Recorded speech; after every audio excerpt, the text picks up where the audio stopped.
Alors j'en viens aux propositions concrètes du projet Jéroboam. Elles relèvent de 5 catégories. Il y a d'abord, tout en haut, si je puis dire, celle qui concerne la raison d'être et la mission de l'entreprise. C'est la dimension, disons, existentielle de Jéroboam, celle qui fixe le cadre pour tout le reste. Ensuite, les propositions concernant l'organisation et le fonctionnement de la gouvernance du groupe, c'est-à-dire son conseil d'administration, là où se prennent les décisions importantes. Puis nous avons des propositions concernant le dialogue social au sein du groupe, des propositions pour faire en sorte que Verallia, dans la grande tradition de Saint-Gobain, mais en amplifiant, en améliorant cette tradition, continue d'établir les meilleures pratiques, c'est-à-dire d'être une référence mondiale en matière de dialogue social.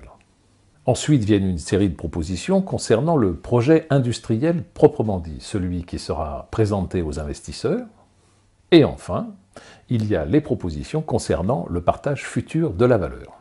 Comment la valeur créée au travers de la réalisation du projet industriel devra être répartie dans un esprit d'équité entre les différentes parties prenantes de l'entreprise, au premier rang desquelles le capital financier et le capital humain de l'entreprise.